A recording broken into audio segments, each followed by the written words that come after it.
बिस्मिल्लाहिर्रहमानिर्रहीम। खूनी शैतान किस्त नंबर 15। अस्सलामुअलैकुम बाबा जी। वालेकुम अस्सलाम बेटा। वो खुश दिली से बोले, बाबा जी मुझे आपसे एक बात पूछनी थी। पूछो बेटा। वो ये कि एक दिन जब मैंने आपको बताया था कि मैं सिराज की बीवी हूँ तो आप परेशान क्यों हो गए थे। सिद्रा की बात पर बुजुर्ग ने चुप साध ली। बताए ना बाबा। सिद्रा ने जोर दिया। वो इसलिए बेटा कि सिराज साहब जैसे इंसान के साथ रहना बहुत मुश्किल है, बहुत ज़्यादा। मैं तुम्हारे लिए फ़िक्रमंद हुआ था। खैर जिस दिन तुम्हें उनकी सच्चाई पता लगेगी तुम खुद ही उनको छोड़ जाओगी। मैं उनकी सच्चाई जानती हूँ, सिद्रा गर्दन झुकाकर बोली। और सिद्रा की बात ने बुज़ुर्ग को चौंका कर रख दिया। बहुत बुरे हैं ना सिराज, जानती हूँ। सिद्रा की आंखों में नमी छलक गई थी। एक बात तो बताओ बाबा, मैंने इस बुरे शख्स के अंदर एक अच्छे इंसान की झलक भी देखी है, जिसको शायद कोई और ना देख पाएगा, मगर मैं देख सकती हूँ। जानते हैं क्यों? क्योंकि मैंने सिराज के अंदर के अच्छे इंसान से मोहब्बत की थी। उसकी बाकी तमाम बुराइयाँ मेरे सामने बाद में आई, मगर मैं उनसे मोहब्बत कर ली थी। मोहब्बत का तकाजा था कि सिराज को मैं उनकी तमाम तर बुराइयों समेत कबूल करती, और मैंने वही किया। कौन बुरा कौन अच्छा बेटी, दुनिया जालिम है। यहाँ कोई पैदाशी तौर पर बुरा पैदा नहीं होता। ज़िंदगी और हालात इंसान को बुरा बनने पर मजबूर कर देते हैं। जिनका ईमान पुख्ता होता है वो हमेशा सही रास्ता चुनते हैं, मगर कुछ लोग बुराई के रास्ते पर चल पड़ते हैं। सिराज साहब भी उन्हीं में से एक हैं। वो बुज़ुर्ग नहायत संजीदगी से बोले थे, और सिद्रा बड़े गौर से उनकी बात सुन रही थी। क्या वो पहले ऐसे न थे? सिद्रा ने सवाल किया, जिस पर बुज़ुर्ग ने अपनी गर्दन नफ़ी में हिलाई। फिर कैसे थे? सिद्रा को तजस्सुस हुआ। चलो आज मैं तुम्हें सिराज साहब के माजी के बारे में बताता हूँ। सिराज साहब बहुत छोटे थे जब उनकी सगी माँ इंतकाल कर गईं, मगर उनकी वालदा की एक कज़न शाहीना भी जुल्फ़कार साहब से मोहब्बत करती थी। जुल्फ़कार हमारे बड़े साहब यानी कि सिराज के वालिद थे। वो एक शरीफ इंसान थे। शाहीना मैडम ने उनको पहली बार उनकी शादी पर देखा था और दिल में बैठी थी, मगर तब कुछ ना हो सकता था क्योंकि साहब पहले ही किसी और के हो चुके थे। मगर 3 साल बाद खुदा की करनी ऐसी हुई कि जुल्फ़कार साहब की बीवी वफात पा गई। उन दिनों वो बहुत दुखी रहा करते थे। तब इनको सहारा देने वाली शाहीना मैडम ही थी। उन्होंने साहब का बहुत ख्याल रखा और साथ छोटे साहब को भी सगी माँ की तरह संभाल लिया। कुछ अरसा बाद जुल्फ़कार साहब ने उनसे उसी मोहब्बत को देखते हुए शादी कर ली। शादी के बाद तो शाहीना मैडम की मोहब्बत और तवज्जो में मज़ीद इजाफा होता गया। वक्त के साथ साथ जुल्फ़कार साहब ठीक होते गए, ज़िंदगी की तरफ लौट आए। अब शाहीना मैडम से बेहद मोहब्बत करने लगे थे, उनको मानते थे। 1 साल बाद उनके यहाँ बेटा पैदा हुआ, जिसका नाम उन्होंने फवाद रखा। फवाद सिराज साहब से 3 साल छोटे थे। खुद माँ बन जाने के बाद भी शाहीना का प्यार सिराज साहब के लिए कम ना हुआ।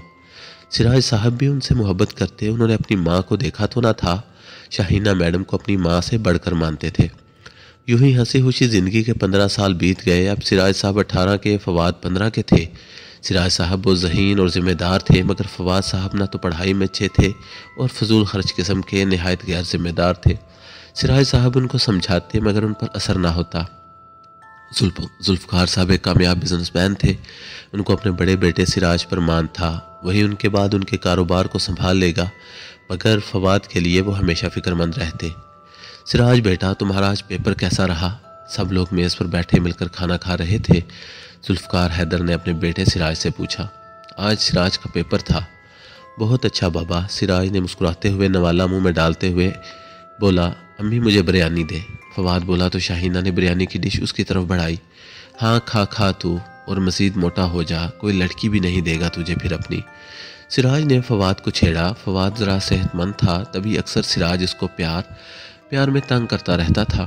फवाद बहुत चिढ़ता था। अम्मी देख ले भाई को, फवाद तब कर बोला था, जिस पर सब हंसने लगे तो फवाद गुस्से से उठ खड़ा हुआ और खाना बीच में ही छोड़े अपने कमरे में चल दिया।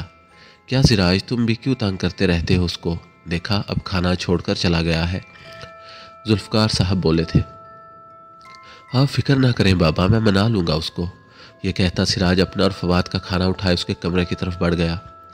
सिराज अंदर दाखिल हुआ तो फवाद मुंह फैलाए बैठा था। सिराज उसके साथ बेड पर बैठ गया।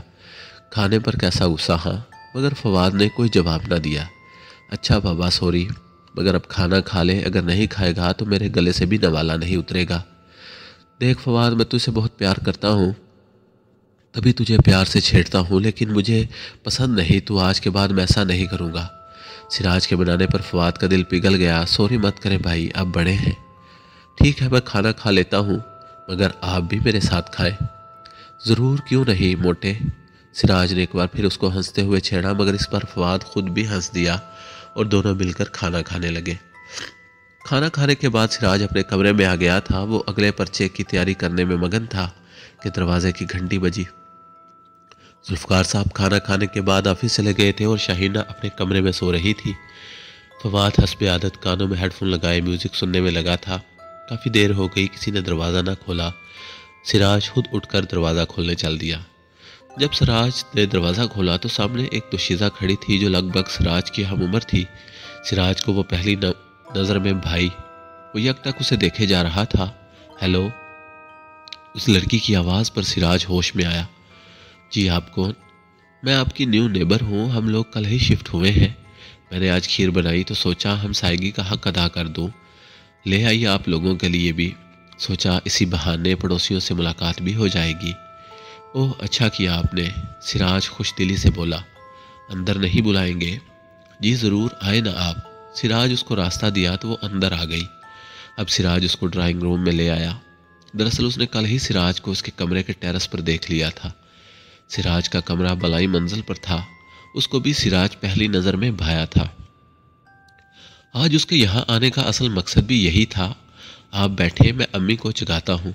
सिराज उसको ड्राइंग रूम में बिठाने के बाद बोला, अरे नहीं, अगर आंटी जी सो रही हैं तो उनको सोने दें। वैसे आपका क्या नाम है और कौन है आपके घर में?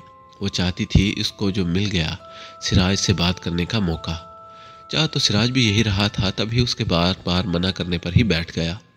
मेरा नाम सिराज है और हमारे घर में मैं, अम्मी, बाबा और मेरा छोटा भाई रहते हैं।